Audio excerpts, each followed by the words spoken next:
Imagine a child born in chains, skin as pale as moonlight, eyes like shattered glass ripped from her mother's arms before dawn, sold into a world that claims her as free, but at what unholy cost? In the shadowed heart of 1840s New Orleans, divine justice whispered through the screams of the enslaved, sins of the fathers, etched in innocent blood, vanishing into eternity's fog. Dare you uncover the retribution that still haunts? In the shadowed annals of antebellum Louisiana, where the Mississippi River coiled like a serpent through the mist-laden bayous, a ledger lay forgotten in the damp vaults of New Orleans archives for over a century. Its pages, yellowed and brittle, bore the meticulous script of a man who had unwittingly become a witness to heaven's quiet fury, a divine reckoning disguised as human frailty. Dr. Elias Hawthorne, a name I've chosen to evoke the thorny moral wilderness he navigated, arrived in the Crescent City not as a crusader, but as a healer chasing the ghost of ambition. Born in the salt-kissed ports of Charleston in 1815, he had trained under the gaslit halls of Philadelphia's medical academies, where cadavers whispered secrets of the body, and professors preached the sanctity of science over superstition. Yet, in the sultry embrace of New Orleans, he would encounter a plague not of flesh, but of soul, a systematic erasure that blurred the lines between bondage and birthright, sin and salvation. The year was 1846, when the air hung heavy with the perfume of magnolias masking the rot of decay. New Orleans pulsed as the South's jeweled crown, a labyrinth of cobblestone streets where gas lamps flickered like wary eyes, casting long shadows over wrought iron balconies that dripped with Spanish moss. French Quarter cafes echoed with the lilting cadence of Creole patois, while steamboats belched smoke along the levees, their paddle wheels churning the muddy waters into froth. This was a city of opulent contradictions, opera houses with crystal chandeliers illuminating powdered faces in velvet boxes, mere blocks from the auction blocks where human souls were bartered like sacks of sugar. The port, the busiest in the Americas after New York, groaned under the weight of cotton bales towering like ancient monoliths, destined for the mills of Manchester. Sugar refineries exhaled sweet, cloying steam that mingled with the acrid tang of sweat and despair from the enslaved. Quarters. Beneath this veneer of prosperity lurked a spiritual abyss, a moral void where the Code Noir, France's iron-fisted decree on slavery, now twisted under American rule, dictated lives with biblical severity. Enslaved men and women, descendants of African kings and queens torn from their thrones, toiled under the unrelenting sun of St. James Parish, upstream from the city. Plantations like the Beaumont Estate, the Whitaker Holdings, and the Duvalier lands sprawled like feudal domains, their grand mansions perched on manicured lawns, overlooking fields where cane swayed like supplicants in prayer. These were not mere farms, they were empires of exploitation, where the grinding season turned nights into infernos. Massive copper kettles bubbled with boiling syrup, the heat warping the air into shimmering waves, as workers, bodies scarred by whips and branded by irons, labored in shifts that blurred day into endless night.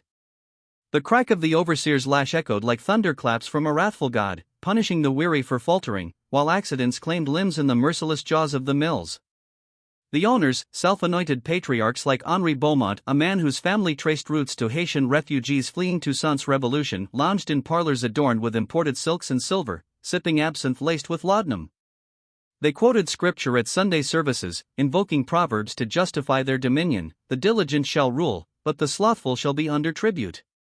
Yet, in the velvet darkness, they slithered into the slave quarters, their footsteps muffled by the humid earth, to commit acts that stained the soul eternal. These violations were the unspoken sacrament of the system, a profane communion where power begot progeny, and bloodlines twisted into knots of hypocrisy.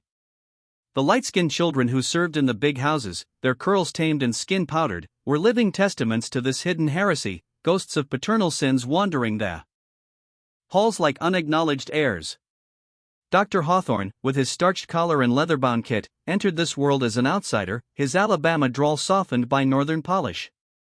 At 31, he was a portrait of restrained vigor, tall, with wire-rimmed spectacles framing eyes that burned with quiet curiosity, his hands steady from years dissecting the mysteries of anatomy.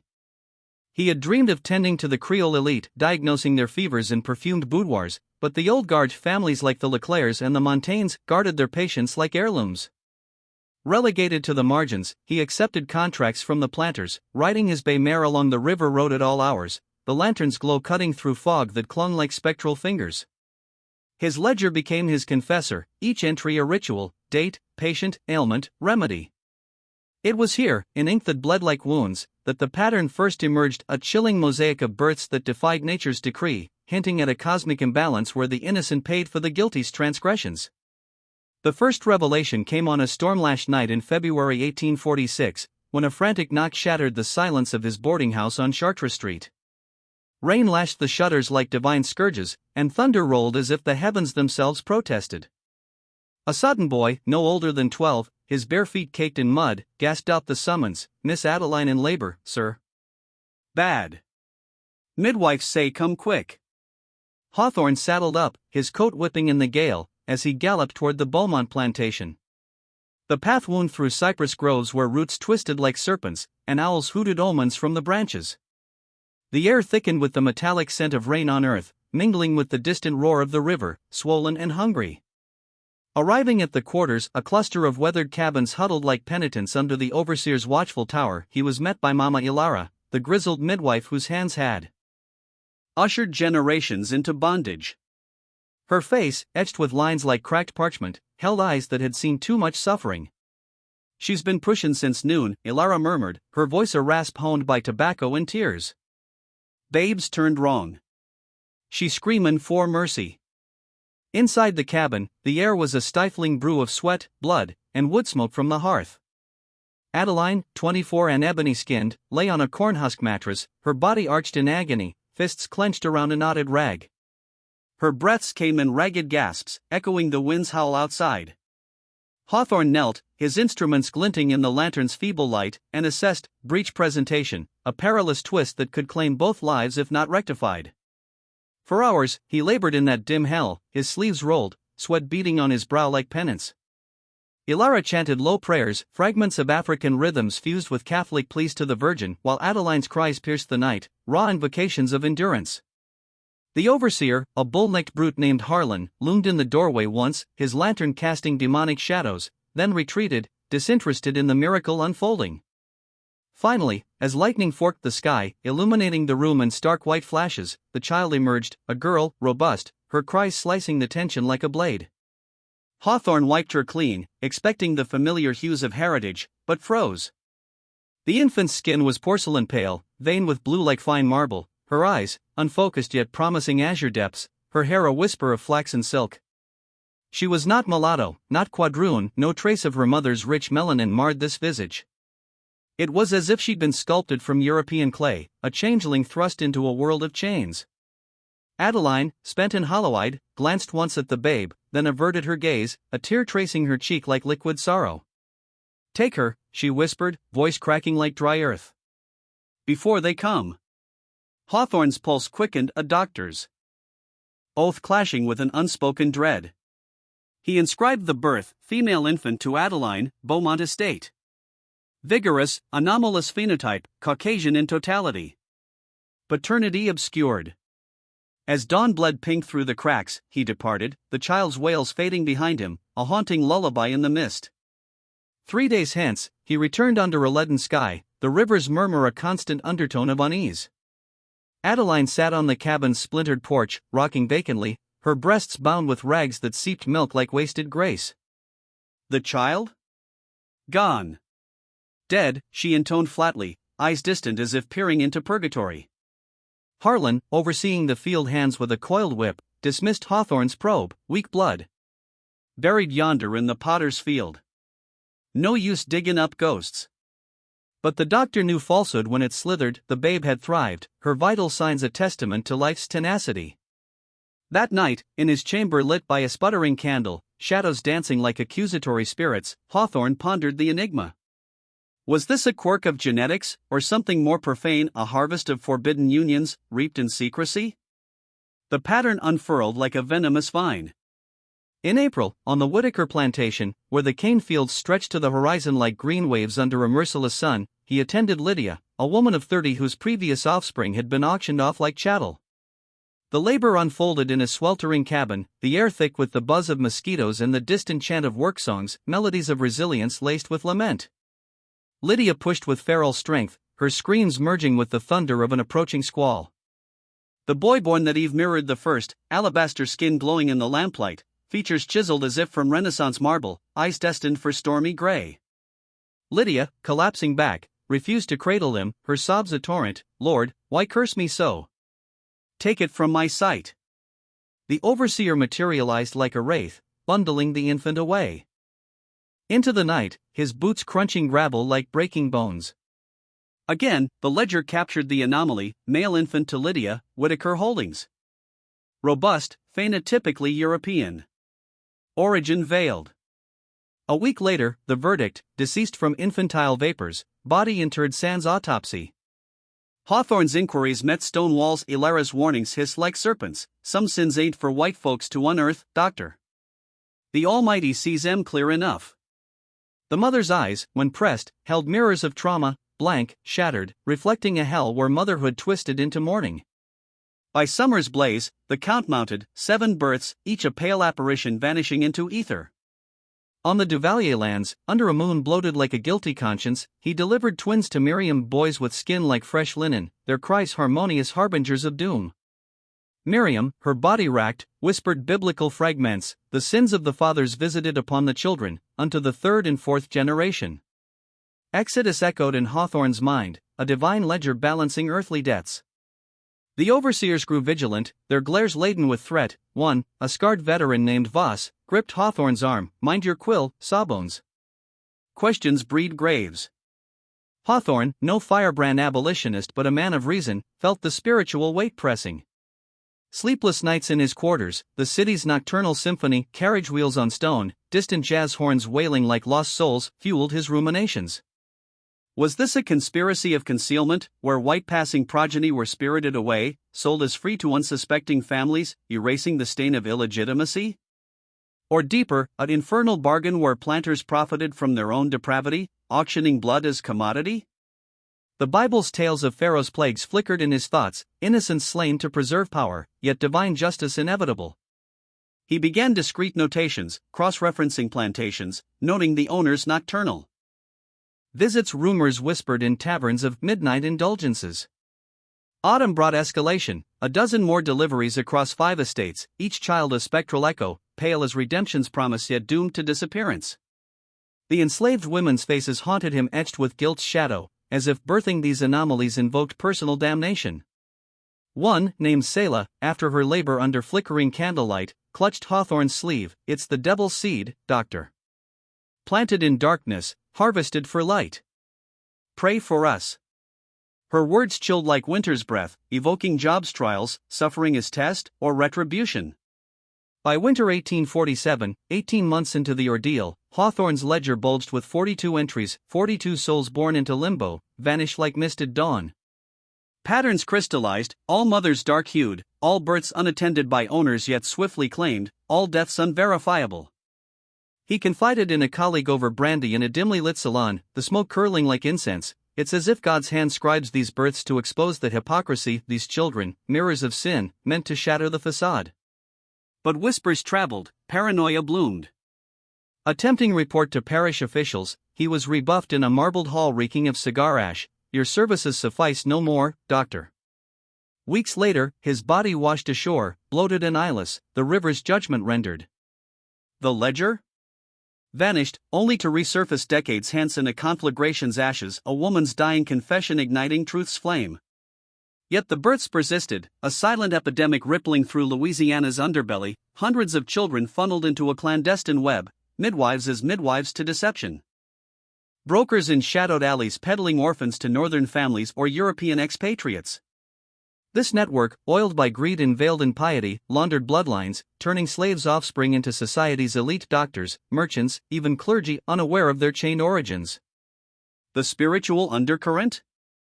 A haunting legacy of divine irony, the oppressed begetting the oppressor's heirs, sin cycling like the river's currents, awaiting judgment's flood. In this tale's weave, empathy swells for the mothers robbed of progeny, their wombs weaponized against them, dread for the children, spectral wanderers in false freedom, curiosity for the architects, their souls bartered for silver. Reflection lingers, what biblical scales tip when justice masquerades as mercy? New Orleans ghosts whisper still, in the wind through the oaks, reminding that some secrets, once buried, rise like the resurrected, demanding reckoning. In the oppressive haze of late summer 1847, where the Louisiana air clung like a shroud soaked in river mist and magnolia decay, Dr. Elias Hawthorne found himself ensnared in a web of moral decay that stretched from the shadowed slave quarters to the gilded parlors of the elite. The plantations of St. James Parish, with their endless rows of sugar cane swaying like condemned souls in the breeze, had become his reluctant confessional. Each midnight summons to a birth carried the weight of unspoken atrocities, the cries of newborns echoing like accusations from the book of life itself. Hawthorne, once a mere observer in this theater of human bondage, now felt the stirrings of a divine imperative, a call to bear witness against the profane alchemy that turned enslaved blood into whitewashed illusions of purity. The overseers' glares had grown sharper, their voices laced with venomous warnings, like serpents coiled in Eden's underbrush. On a sweltering August eve, amid the drone of cicadas and the metallic tang of blood in a stifling cabin on the Thibodeau estate, Hawthorne delivered yet another anomaly, a boy with skin like fresh churned cream, eyes promising the hue of summer skies, features etched as if by a Renaissance master's hand. The mother, a woman named Euphrosyne, her body slick with sweat and etched with whip scars like stigmata of suffering, averted her gaze as the overseer, a hulking figure named Broussard, loomed in the doorway. His boots scraped the dirt floor like the drag of chains, his breath reeking of cheap rum and unrepentant sin. "Hand it over, Doc," he growled, his hand outstretched like Judas claiming his silver. Hawthorne hesitated, his fingers lingering on the infant's fragile form, feeling the rapid flutter of a heart untainted yet doomed. "The child is hale, why remove him so swiftly? Let the mother bond, if only for the night." Broussard's eyes narrowed to slits, the lantern's flame dancing in them like infernal fires. "Ain't your place to question the Lord's design or the Master's. These folk got frail blood, babes drop like flies in this heat. You poke round, you'll find yourself swimmin' with the gators." The thread hung heavy, a spiritual noose tightening around Hawthorne's soul, reminding him of Proverbs' admonition, "The wicked walk in darkness, and their own fears shall consume them." He relented, inscribing the birth with trembling hand, male infant to Euphrosyne, Thibodeau lands. Vital, phenotypically Caucasian. Removed forthwith. Paternity veiled in shadow. Yet, the doctor's resolve hardened like clay in the kiln of conscience. He ceased overt inquiries, but his ledger swelled, a clandestine scripture chronicling the unholy rites. Patterns emerged like revelations from the abyss, births shrouded in night's veil, when the moon cast pallid glows through cabin cracks, overseers stationed like sentinels, their whips coiled at belts, eyes vigilant against witnesses, mothers isolated in postpartum purgatory, denied kin's comfort, their wails muffled by solitude's gag. No communal cradling, no shared lullabies, only the swift severance, the child bundled into burlap and vanished into the bayou's maw. Hawthorne pondered the spiritual calculus, were these pale progeny the fruit of forbidden unions, seeds of masters' lust sown in fields of subjugation? Did they embody the curse of Ham, twisted by white hypocrisy into a mockery of racial divinity? By September's harvest moon, bloated in red like a blood offering, the 47th birth unfolded on the Duvalier plantation. The air was thick with the syrupy reek of boiling cane, fires from the mills casting hellish auras across the fields. Marie, a fierce-eyed Haitian transplant of 19, labored under Ilara's watchful gaze, her cries infused with the rhythmic incantations of votive spirits, whispers of resistance. Carried from Saint-Domingue's revolutionary fires. Hawthorne arrived on horseback, the path slick with mud that sucked at hooves like grasping sins. Inside the cabin, lit by tallow candles sputtering greasy smoke, Marie pushed forth a girl, the palest yet, with downy hair destined for golden waves, eyes glinting emerald like forbidden jewels. For 3 precious minutes, Marie clutched her daughter, murmuring in Creole, "Petit moine, o us ilami nan fenois, my little one, you are light in the darkness." Tears carved rivulets down her cheeks, pooling on the infant's swaddling. Then, her gaze pierced Hawthorne's soul, dark eyes blazing with a prophet's fire. "Écrivez lu, doct. Write it true. Let the world know she breathed, she was flesh of my flesh, bone of my bone, stolen by devils in human skin." Her plea struck like thunder from Sinai, awakening in him the echo of Jeremiah's lament, "Record this for the generations to come, that they may know the iniquity." Hawthorne nodded, voice thick, "I vow it, Marie. Every detail, etched eternal." As the overseer claimed the babe, Marie's grief contorted her face, a mask of biblical anguish, like Rachel weeping for her children, refusing consolation because they were no more. That night, under a canopy of stars indifferent as distant gods, Hawthorne felt the divine spark ignite. Inaction was complicity in this sacrilege against creation. For 3 feverish days, he cloistered in his New Orleans chamber, the city's nocturnal cacophony, clattering carriages, drunken revelry from Bourbon Street bordellos, the mournful horns of riverboats fading into irrelevance. By candlelight that danced shadows across walls papered in faded fleur-de-lis, he compiled his testament, 47 births, meticulously detailed with dates, estates, overseers' names, mothers' pleas. Descriptions vivid as portraits, infant exhibits dermal pallor akin to alabaster. Ocular hue azure, cranial structure patrician. Appended was a missive, couched in clinical detachment to veil its moral thunder, regarding anomalous perinatal outcomes in St. James Parish enslaved cohort, requesting inquiry into disproportionate mortality among phenotypically anomalous neonates. No outright accusations, lest he invite the inquisitor's wrath, instead, a plea for empirical scrutiny, appealing to science as surrogate for scripture. On October 5, 1847, beneath a sky bruised with impending storm clouds, Hawthorne approached the parish courthouse, a squat edifice of Spanish stucco, its arches echoing with the ghosts of colonial decrees. Judge Etienne Beaumont received him in chambers redolent of pipe tobacco and aged leather, behind a desk carved with ornate scrolls like serpentine temptations. Beaumont, a Creole septuagenarian with powdered wig and eyes sharp as judicial gavels, listened impassively, his fingers steepled like a confessor's. Hawthorne presented the duplicated folios, the ink still fragrant. Silence reigned as Beaumont perused, the mantel clock's tick-tock a metronome of fate. Finally, the judge aligned the pages with deliberate precision, his gaze settling on Hawthorne like paternal rebuke laced with pity. "Doctor, heed this counsel, return to your healings. Chronicle if compulsion drives you, but delve no deeper into these waters." Hawthorne's voice rose, edged with desperation, "But these innocents, they vanish, not perish. Is this not a perversion of divine order?" Beaumont's tone hardened, invoking the profane gospel of property. "These are chattels, man, not souls in your reckoning. Their disposition falls to owners, beyond our mortal meddling. The plantations fuel empires, tamper, and you'll court oblivion." The words landed like Job's afflictions, revealing Beaumont's complicity, a guardian of the golden calf, shielding the profane from prophetic exposure. Hawthorne departed, folios clutched like sacred scrolls, nausea churning in his gut. The system was no mere mortal construct, it was a demonic edifice, buttressed by laws that mocked the Almighty's equity. That eve, in his lodgings where lamplight flickered like wavering faith, he duplicated the ledger anew, secreting it within his mattress's seams, a hidden ark against the flood of erasure. The original nestled in his satchel, a constant companion. He penned a phantom epistle to a long-departed sibling, detailing suspicions. A cabal thrives, spiriting these babes to white cradles, laundering sin's offspring for profit. Sealed and interleaved in the ledger, it awaited resurrection. Retribution swift as biblical plagues followed. Within a fortnight, summons ceased, plantations barred him, whispers branding him meddlesome. Income withered like manna denied. On October 29, under a moon veiled in fog, Hawthorne ventured to a French Quarter eatery for a colleague's repast, satchel in tow. He vanished into the night's embrace. Dawn revealed his corpse entangled in dock pilings, the Mississippi's currents having battered him like divine scourges. Verdict: inebriate mishap, a contrived flask and tavern tales as alibis. His chamber ransacked, papers pilfered, mattress eviscerated by spectral colleagues who bribed the landlady with coin gleaming like 30 pieces.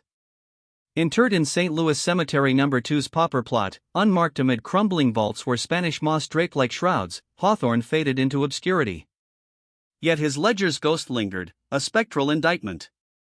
The anomalies proliferated, a silent scourge across the delta of Mississippi's cotton kingdoms, Alabama's red clay fields, enslaved women birthing pale phantoms that evaporated like morning dew.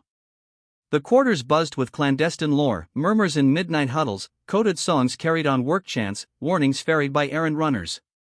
Mothers bore a peculiar lament, not mere separation's sting, but existential erasure, their progeny transmuted into the oppressor's kin, oblivious to maternal chains. It mirrored the great deceiver's ploy, stealing souls under guise of salvation. The machinery unveiled, an infernal syndicate, elegant in its depravity, transmuting rape's fruit into fiscal gold. Planters, siring upon captives in nocturnal violations, acts echoing the fallen angel's lust, faced dilemmas. These offspring, legally bound yet visually unbound, mocked the racial dogma, their existence a crack in Babel's tower of hierarchy. Fluid bloodlines threatened the myth of immutable castes, whispering of Genesis unity, all from one clay. Yet, value beckoned, a white child fetched fortunes, tenfold an enslaved babe's price. Thus, the network coalesced, a chain of complicit souls, each link forged in greed's furnace. Initiates, owners and overseers, discerning passers, those sans melanins mark, hair straight as European silk, features unmarred by ancestral echoes. Not all qualified, many bore hybrid traces, relegated to house service as muted reminders. The elect, sequestered post-birth, before maternal bonds rooted or prying eyes beheld. Facilitators, physicians and midwives, quills dipping in falsities ink for death decrees. Most, like Hawthorne's early self, averted gazes for pay's sake, others pocketed premiums, their Hippocratic oaths sacrificed on avarice's altar. Conveyors, shadow couriers, ferrying bundles via backroads and bayous, papers forged as kin or foundlings. Laudanum hushed cries, a chemical veil over innocence's protests. Documenters, attorneys, artisans of deceit, fabricating baptisms, lineages in antique Bibles, seals mimicking antiquity. Their forgeries, passports to whiteness, erasing origins like God's flood cleansing earth. Brokers, urban fixers in discreet offices, matchmaking with barren couples or willful blind. Fees soared $600, a princely sum, purchasers ranging from naive adopters to knowing enablers, all craving heirs sans scrutiny. Protectors, magistrates like Beaumont, weaving silence's web, quashing whispers with legal hammers. Incentives aligned, owners expunged shame, mothers muzzled by terror, buyers clung to illusions, children amnesiac.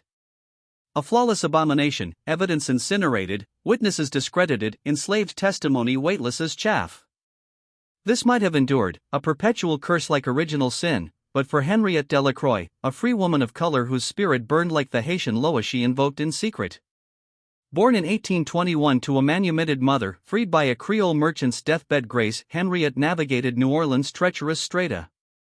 Her shop in the Vieux Carre, fragrant with silks and threads, catered to white matrons, her needlework exquisite as lace veils. Unwed at 34, she embodied cautious grace, carrying freedom papers like talismans, her tongue guarded against provocation. Free gens de couleur teetered on liberty's edge, propertied yet voteless, testifying only among peers, ever vulnerable to re-enslavement's whim. Her sister, Marguerite, 29 and piano virtuoso, shared this fragile freedom until 1853's calamity. A transatlantic heir contested their mother's liberation, citing arcane clauses. Courtroom drama unfolded in the same hall Hawthorne haunted, advocates clashed, but Beaumont, ever the system's sentinel, ruled retroactive bondage. Marguerite auctioned, fetched $900 by Raoul Duvalier, a St. James sugar baron. Henriette, spared for optics' sake, simmered in impotent fury, her appeal stonewalled. Whispers reached her in autumn 1854, Marguerite gravid, Duvalier the sire. Rage coiled like a serpent in Henriette's breast, her kin, once melody's mistress, now vessel for a tyrant's seed. January 1855 birth Denise, pale as Duvalier's kin. Destined for the network's maw. Henriette, cloaked as almsbearer, bribed entry. In the cabin's gloom, amid woodsmoke and despair's pall, Marguerite cradled the babe. See her, sister? She's his mirror, they'll claim fever, but she'll live as them, stolen from us. Henriette held the child, inhaling her milky scent, tracing features with fingers trembling like leaves in storm. Promises flowed, you'll know your blood, Petit-Ange, by heaven's grace. Days later, death decreed. But Henriette discerned the lie, a spark of rebellion igniting. Unable to reclaim, she vowed exposure, leveraging networks, free black confidants, house servants' ears, seamstress access to elite whispers. Her quest began, a David sling against Goliath's sin, seeking ledgers, names, cracks in the facade. Divine retribution stirred, perhaps, in her resolve, the Almighty's instrument against the soul thieves of the South.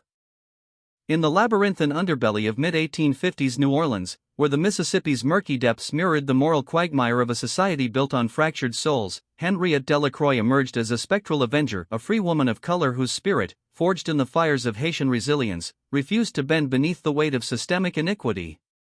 Her investigation, born from the raw wound of her sister's violation and her niece's theft, unfolded like a biblical parable of persistence amid persecution. With the patience of Job and the cunning of Esther before the king, she navigated the city's dual worlds, the sunlit facades of Creole grandeur and the shadowed whispers of the enslaved quarters. Each fragment of rumor she gathered was a shard of shattered truth, pieced together in clandestine meetings under the cover of night, where the air hummed with the distant wail of steamboat horns and the acrid scent of burning sugarcane wafted from upstream plantations. Henriette's methods were meticulous, a tapestry woven from discretion and daring. She posed as a humble seamstress in the homes of the elite, her needle piercing silks while her ears captured careless confessions, maids murmuring of ghost babies vanished at dawn, or matrons boasting of miracle adoptions from shadowy brokers. In the free black enclaves of the Treme, she exchanged coded tales over cups of chicory-laced coffee, the bruised bitterness echoing the grief in every story. Rumors swirled like eddies in the bayou, a midwife coerced into signing false deaths, her hands trembling as if cursed by divine retribution, a lawyer's ledger hinting at forged baptisms, ink stains like blood on his soul. Henriette documented it all in a hidden journal, her script flowing like the river's inexorable current, chronicling names, dates, and sums that exposed the profane commerce in human essence. 2 years of this shadowy pursuit revealed the network's vast, infernal architecture, not confined to Louisiana's fetid swamps but sprawling across the South like the roots of ancient cypresses, delving into Mississippi's cotton-choked deltas, Alabama's red earth fields, even reaching tendrils to California's gold rush frontiers and Europe's aristocratic courts. Children, pale as the moon's judgment on midnight sins, were funneled through hidden channels, bundled in wicker baskets aboard flatboats gliding under starless skies, their cries muffled by laudanum's haze, papers fabricated in dimly lit offices where gas lamps cast elongated shadows like accusing fingers. The profits? Staggering $400 for a boy with eyes like summer skies, $550 for a girl whose curls promised golden innocence, blood money that lined the pockets of planters who preached Sunday sermons on divine hierarchy while sowing seeds of hypocrisy in the quarters. The spiritual undercurrents churned beneath this revelation, a churning vortex of biblical symbolism where the innocent bore the cross of paternal transgressions. These children, begotten in violence akin to the ravages of Sodom, embodied the curse of generational sin. The Lord visits the iniquity of the fathers upon the children to the third and fourth generation. Yet, in their unwitting passage to whiteness, they mocked the very racial edifice propping up slavery, a fluid boundary that exposed the lie of God's supposed ordination of castes. Henriette saw it as heaven's ironic justice, the oppressor's spawn, laundered into their own ranks, unknowingly diluting the pure bloodlines they exalted. Guilt gnawed at her, a psychological serpent coiling in her dreams, where visions of her niece danced like ethereal apparitions, forever out of reach. In the sweltering summer of 1856, under a sky heavy with thunderheads that rumbled like prophetic warnings, Henriette's quest crested in a moment of shattering clarity. Guided by a whispered tip from a house servant, eyes darting like a hunted deer's, she positioned herself across from the Beaumont residence in the Garden District. The mansion loomed like a temple to false idols, Greek revival columns gleaming ivory in the sun, wrought iron gates guarding manicured lawns ablaze with camellias and roses, their petals blood-red against emerald grass. Through the bars, she beheld her niece, now Charlotte Beaumont, a name echoing the judge who had sealed Marguerite's fate and silenced Hawthorne's pleas. At 18 months, the child toddled across the turf, her laughter tinkling like silver bells in a cathedral, chasing an embroidered ball while a uniformed nurse trailed, cooing endearments in French-inflected English. Charlotte's attire was a vision of unearned privilege, a pristine linen frock edged in pink satin ribbons that fluttered like captive butterflies, her flaxen hair bound in a matching bow that caught the light like a halo. Henriette's heart fractured, a visceral crack echoing the biblical rending of the temple veil, exposing the Holy of Holies as profane. This was her blood, her sister's essence, transmuted into the enemy's heir, destined for balls in chandelier-lit salons, a marriage to some scion of cotton wealth, birthing progeny who would perpetuate the cycle of erasure. The spiritual chill deepened. Was this divine retribution or cruel jest? Marguerite, toiling in chains upriver, her body scarred by lashes and labor, grieved a ghost, while Charlotte basked in sunlight, oblivious to the shadowed wound that birthed her. Henriette retreated into the alley's gloom, tears scalding her cheeks like holy water on sin, vowing that this abomination would not stand unchallenged. Reclamation was impossible. The law, a labyrinthine beast guarding the status quo, would dismiss enslaved testimonies as whispers in the wind. Exposure alone could lance the boil, forcing society to confront its festering hypocrisy. Henriette intensified her chronicle, her journal swelling into a dossier of damnation. 12 confirmed cases in New Orleans alone, children nestled in affluent nests like the Beaumonts, their adoptive parents complicit or willfully blind. She interviewed mothers in hidden groves, their voices hushed laments, women like Selah, whose pale son vanished amid the cane's rustle, her grief a perpetual thorn in the flesh, echoing Paul's plea for relief from torment. Midwives confessed under vows of secrecy, their arthritis-gnarled hands gesturing like prophets foretelling doom. We signed the lies, but God sees, the scales will tip. A disillusioned physician, his face gaunt as a penitence, anonymized his revelations. I pocketed the silver, but nightmares haunt me, visions of babes crying from white cradles, their true mother's arms empty as tombs. By early 1857, the dossier pulsed with life, a litany estimating hundreds of thefts over 2 decades, a spiritual indictment rivaling the prophet's scrolls against Israel's idolatry. Names leaped from pages, planters like Duvalier, their mansions fortresses of feigned piety, lawyers forging souls' passports in ink that smelled of brimstone, brokers in velvet waistcoats, their offices redolent of cigar smoke and sealed bargains. Henriette, sensing the noose of peril tightening, approached Thomas Whitaker, editor of the Emancipator's Herald, a clandestine abolitionist rag teetering on legality's edge. Whitaker, a gaunt Yankee from Vermont, his eyes burning with zealous fire, operated from a cramped attic in the American sector, the press's clank a rhythmic defiance against silence. In that dimly lit sanctum, amid stacks of broadsheets yellowed like ancient parchments, Whitaker devoured the dossier, his face paling under the kerosene lamp's glow. This unmasks the beast, he rasped, voice thick with revulsion. They slew that Dr. Levine, drowned his truth in the river. Publish, and flames may claim us both. Henriette's gaze held steady, a flame of unyielding faith. Let them. The Almighty demands witnesses. These souls, bartered like Esau's birthright, cry for vindication. Their mother's tears water heaven's ledger. Whitaker pondered, the room's silence broken only by the distant clamor of dockworkers and the patter of rain on tin roof, like tears from on high.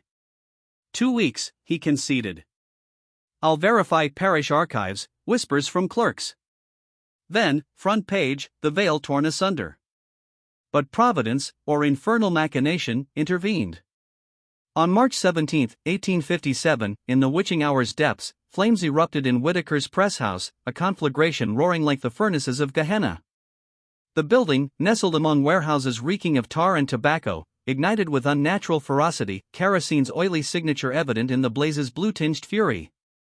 Volunteer firemen, their buckets sloshing in frantic haste, arrived to a pyre devouring the structure, embers leaping to adjacent edifices, a barrel-maker's shop crumpling in sparks, a cigar depot belching aromatic smoke into the night sky. Dawn revealed Whitaker's charred remains amid the rubble, identified by a melted pocket watch, its hands frozen at midnight, a grim chronometer of betrayal. Officials decreed accident, a toppled lamp amid volatile inks. Case sealed, ashes scattered. Henriette, 3 days hence, awoke to desolation, her shop shuttered, apartment rifled yet orderly, her tin of savings vanished like manna withheld. Whispers speculated flight north, or a riverbed grave echoing Levine's fate, or re-enslavement's chains. Truth veiled deeper, a note, slipped under her door like a serpent's missive, on vellum scripted in elegant quill, depart or perish. Heeding the omen, she fled with a valise cradling essentials and duplicate dossier, learning from Hawthorne's folly. Through abolitionist conduits, safe houses scented with lye soap and fervent prayers, she traversed the north, riverboat to Memphis, where cotton bales loomed like accusatory idols, overland to Louisville, dust choking her resolve, rail to Cincinnati, iron wheels clanging like judgment hammers. Eastward to Philadelphia by summer's end, assuming Du Bois's surname, a seamstress anew in cobblestone anonymity. Yet, the specter lingered, a psychological phantom haunting her stitches, visions of Charlotte's laughter, Marguerite's chains, the network's vastness sprawling like Leviathan's coils. Northern presses dismissed her, Kansas bleeds, Dred Scott decrees bondage eternal, your tale? Too niche, unverifiable. Documents copied, witnesses enslaved, their words weightless as chaff in judicial winds. Her skin, her gender, barriers like the Red Sea unparted. Undeterred, she expanded, cases in Carolina's tobacco realms, Virginia's tidewater estates, children shipped to San Francisco's fog-shrouded hills, or Paris salons, where they curtsied as faux nobility. Protectors, judges sermonizing from benches, physicians oath-bound to silence, all stakes in the racial mirage. In 1858, divine alignment manifested in Rebecca Morley, a Quaker widow whose parlor brimmed with abolitionist tracts, the air scented with lavender and resolve. Morley, 50s etched in her lined face, grasped the dossier's profundity. This pierces slavery's core lie: race as fluid as Jordan's waters, not God's immutable stone. Expose it, and Babel crumbles. Henriette nodded, eyes alight. Precisely, the fiction sustains chains, truth unshackles souls. They collaborated months, refining amid tea's steam and scripture's solace, for a London tome to sway Britannia's conscience against Cotton's blood trade. Meanwhile, the network evolved, a beast adapting to wounds children whisked in hours, mothers dispersed like scattered tribes of Israel, records incinerated in precautionary blazes. Brutality intensified, overseers' whips cracking like thunderbolts of false gods, ensuring silence's veil. Then, 1861's cannonade shattered the stasis, the Civil War, a apocalyptic reckoning foretold in Revelation seals. Chaos veiled the traffic, plantations aflame, records ash and wind, pale progeny slipped through lines amid refugee thrones. Yet, Union scrutiny pierced, Freedmen's Bureau agents, lanterns probing dark corners, queried vanished infants. In 1863, Captain Elias Hargrove, a Boston barrister turned bluecoat, probed St. James anomalies.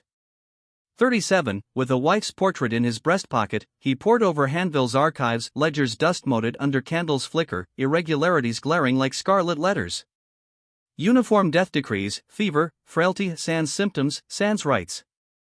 Cross-checks unearthed phantoms, deceased tots inventoried post-mortem. Interviews in contraband camps, amid canvas tents flapping like angels' wings, yielded truths. Ilara, now frail as papyrus, confessed in consumption's rasp, 200 births, doctored, dozens pale as milk, overseers snatching like demons.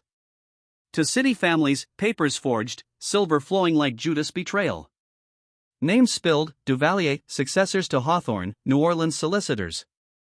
Hundreds, she wheezed, souls adrift, mothers' hearts rent asunder.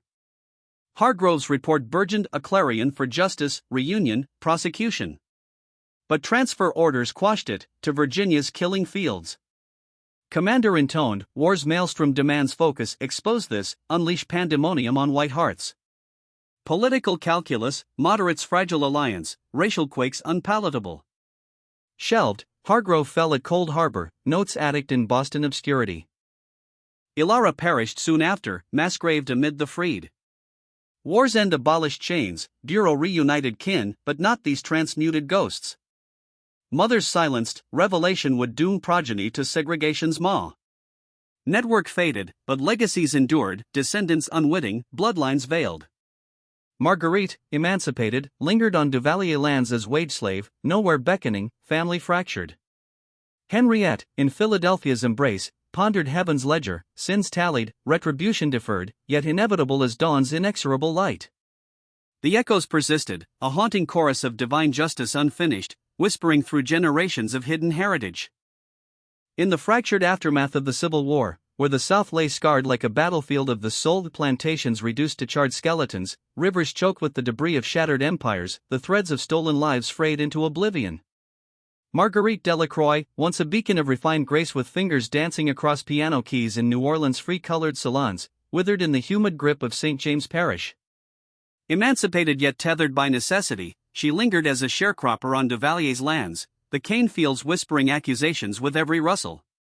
Letters from Henriette, dispatched from Philadelphia's foggy sanctuaries, vanished into the postal chaos, a deliberate divine veil, perhaps, delaying reunion until judgment's hour. Marguerite perished in 1870, pneumonia's icy claws claiming her at 44, her body racked by coughs that echoed unspoken laments. Unwed, childless beyond the one torn away, her final years were a vigil of grief, eyes fixed on horizons where her pale daughter might wander, oblivious. Interred in a pauper's plot near the old quarters, her marker a weathered wooden cross that succumbed to rot and rain within seasons, Marguerite descended into anonymity. She never knew her child thrived mere miles distant in the Garden District's opulent embrace. Charlotte Beaumont, cradled in silk, schooled in etiquette amid blooming magnolias, debuted in ballrooms aglow with gaslight chandeliers. The spiritual irony chilled like winter's breath through cypress, a mother's chains forged the daughter's freedom, sins of the fathers transmuted into inherited grace, mocking proverbs promise that iniquity visits generations yet sparing the innocent their due reckoning. Charlotte's life unfolded as a gilded illusion. Wed to Edward Clark, a merchant whose warehouses brimmed with cotton's cursed harvest, she bore daughters in a French Quarter mansion scented with jasmine and privilege. In 1879, at 25, childbirth claimed her hemorrhages. Crimson Tide, a visceral echo of natal violence reversed. New Orleans society mourned with florid obituaries in the Times-Picayune, lauding her as scion of judicial nobility, entombed beneath a marble seraph in Metairie Cemetery, wings outstretched in eternal, hypocritical vigil. Her progeny, girls of 3 and 5, with curls like flaxen halos, perpetuated the facade, white marriages, white offspring, the secret interred with Charlotte's bones. Or so the architects of erasure believed, blind to the Almighty's patient ledger, tallying debts across epochs. Henriette Delacroix endured until 1889, expiring in Philadelphia's Quaker Haven at 68, her frame frail yet spirit unbowed. Childless, unmarried, she channeled maternal fire into archival crusade, a solitary prophet compiling scrolls of the damned. Her papers, unearthed posthumously amid lavender-scented parlors, chronicled over 300 thefts spanning 7 states, births in stifling cabins reeking of blood and wood smoke, vanishing swift as midnight overseers' footsteps, fates traced to northern parlors and European estates. Genealogies of fractured bloodlines, maps of reassembled identities like Ezekiel's dry bones, scattered yet yearning reunion. Preserved by Quaker guardians, donated to the library company, they slumbered in dust-moted stacks, consulted sparingly, their thunder muted by time's indifference. The resurrection commenced in 1979, precisely 132 years post-Hawthorne's drowning, a numerical symmetry evoking biblical cycles of exile and return. Dr. Patricia Harlan, 42, a Tulane historian with eyes sharpened by archival lamplight, delved into New Orleans' municipal vaults for her tome on plantation healing arts. Amid mundane relics, yellowed deeds, faded invoices, in a crate inscribed Beaumont Family Papers, 1840-1880, lay salvation, Hawthorne's original ledger, water-warped yet defiant, pages fused like sealed lips pried open by fate. Harlan's hands trembled, gloved in reverence, as she teased apart the brittle folios under humidifier's mist, transcribing amid the archive's hushed sanctity, air thick with mildew and unspoken atrocities. 47 entries endured: vigorous births, anomalous pallor, hasty deaths sans autopsy, patterns screaming systematic sacrilege. Interleaved treasures: Hawthorne's pleas to Beaumont, the judge's veiled threats, and the phantom missive to a deceased sibling, dated October 26, 1847. Ink faded yet fervent, this cabal, orchestrated by Beaumont himself, traffics souls for silver, erasing maternal bonds, laundering bondage into liberty's lie. I flee northward tomorrow. If this reaches you, know they silenced me. Yet truth endures, as the psalmist declares, the voice of thy brother's blood crieth unto me from the ground. Harlan's pursuit intensified, a modern Jeremiah unearthing idols. Parish records confirmed Hawthorne's cursory drowning, Beaumont's opulence traced to shadowy adoptions, the Garden District manse linked to Charlotte's playground. Absence screamed loudest, no formal adoptions pre-1860s laws, private pacts veiling origins in legal fog. Harlan's 1981 journal article, Clandestine Commerce, Infant Abduction and Forced Passing in Antebellum Louisiana, rippled through academia, conferences buzzed, citations accrued, yet broader currents ignored it, deeming slavery's shadows safely eclipsed. Undeterred, Harlan ventured northward, Henriette's dossiers in Philadelphia, Hargrove's notes in Boston attics, oral histories from St. James descendants, elders recounting ghost babies snatched under moonlight, mothers keening silenced by whips. Genealogical sleuthing, bolstered by nascent DNA, pinpointed 17 lineages in Louisiana, Mississippi, Alabama, white facades cracked, revealing enslaved roots. Responses varied: shocks, paralysis, suspicions, vindication, guarded secrecy fearing societal lash. Among them, Elizabeth Beaumont Clark, 62 in 1985, a Baton Rouge pedagogue with porcelain skin veiling turbulent heritage. In her sun-dappled living room, amid doilies and faded portraits, she confided to Harlan, grandmother's deathbed whisper at 16, Charlotte purchased, Beaumont's machination, a orphan to polish tarnished legacy. Emotions cascaded, identities quake, like Paul's Damascus blindness, my mirrored self unchanged, yet soul fractured. Ancestral tapestries of Creole grandeur unraveled into chains. Who am I, if not the lie? Searches for Marguerites confoundered on war's scorched records, cousins perhaps scattered, bloodlines severed like Solomon's threatened child. Harlan's 1987 opus, Erased Progeny, the concealed saga of coerced racial transmutation in the antebellum South, wove threads: Hawthorne's quill, Henriette's resolve, Hargrove's thwarted probe, hundreds stolen. Critically acclaimed, yet Reagan-era apathy stifled outrage, past burdens, forward gaze. Complexity daunted, legal arcane, genealogical mazes, while implications unnerved thousands, perhaps millions, of white Americans harboring veiled African strands, racist construct exposed as Pharaoh's brittle reed. Yet embers glowed. Descendants emerged, DNA anomalies igniting quests. Sarah Ellison, Atlanta-raised in unblemished whiteness, confronted 2015 test results, 12% sub-Saharan, a thunderclap from clear skies. Her great-great-grandmother materialized in 1855 New Orleans records as Emily Harper, orphan sans provenance.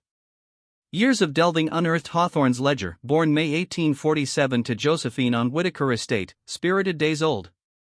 Interviewed in 2017 for a PBS treatise on identity's fluidity, discovery dual-edged, truth's liberation, yet bereavement's abyss.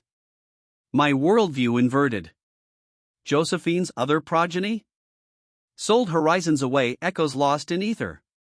That maternal lineage? Obliterated. Unrecoverable.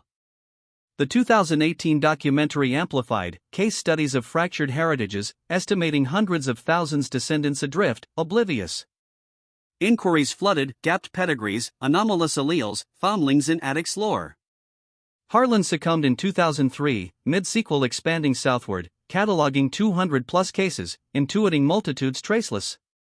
Her trove at Tulane, ledgers copied, dossiers digitized, charts mapping severed veins. Today, in St. James Parish, a modest museum and restored overseer's quarters honors the enslaved, tools scarred by toil, recreated cabins evoking stifling births. One alcove venerates Hawthorne, ledger facsimiles under glass, plantation sepias, name rosters, mothers, Celeste's endurance, Josephine's fury, Marie's plea, Marguerite's silence, progeny vanished, purchasers veiled. Culminates in stark query: how many untold erasures linger? How many families sundered, identities alchemized by avarice? Adjoining, memorial wall, 300-plus etched names, stone luminous under spotlights, visitors lingering in reverence's hush. Tears trace cheeks, cameras capture, silence communes with the aggrieved. Spiritual resonance profound, these women, vessels of life amid death's dominion, bore grief as Mary at the cross, knowing offspring lived, yet eternally estranged, whitewashed strangers. This saga transcends antiquity, a living indictment where past sins pulse in present veins. Slavery's visible cruelties lashes, auctions paled beside this insidious alchemy, identity's theft, history's incineration, lies elevated to lineage.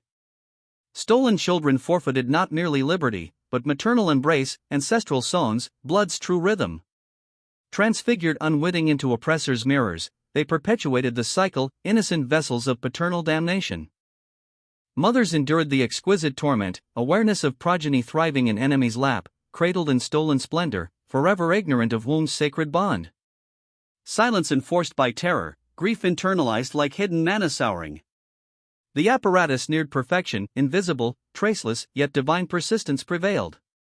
Hawthorne's obsession, Henriette's exile, Hargrove's zeal, Harlan's excavation, Lantern's piercing abyss. Truth, fragmented as shattered tablets, endured sufficient to honor the bereft, name the nameless, confront the unpunished. In America's tapestry today, descendants abound, professionals in glass towers, families in suburban havens, unaware great-great-grandparents gasped first breaths in chained cabins, cries muffled by overseers' greed. DNA whispers occasionally, unraveling facades, most remain veiled, connections cauterized. Yet the Almighty's scales tip inexorably. Buried truths exhume, forcing reckoning with race's frailty, a human fiction, not celestial decree. This mystery unveils slavery's deepest wound, not broken bodies alone, but shattered souls, families atomized, identities forged in forgery's fire. How many more lurk in archives' depths, DNA's code, family lore's silences? Thousands? Tens of thousands? Their descendants, millions, perhaps, woven into whiteness fabric, unwitting heirs to erased legacies. The mother's blood cries still, from soil and stone, demanding witness. In grappling this horror, we confront our own. What illusions sustain us? What truths demand exhumation? History's ghosts linger, awaiting acknowledgement, not for vengeance, but redemption's distant dawn. The pale children of New Orleans remind, some sins echo eternally, until light pierces the grave.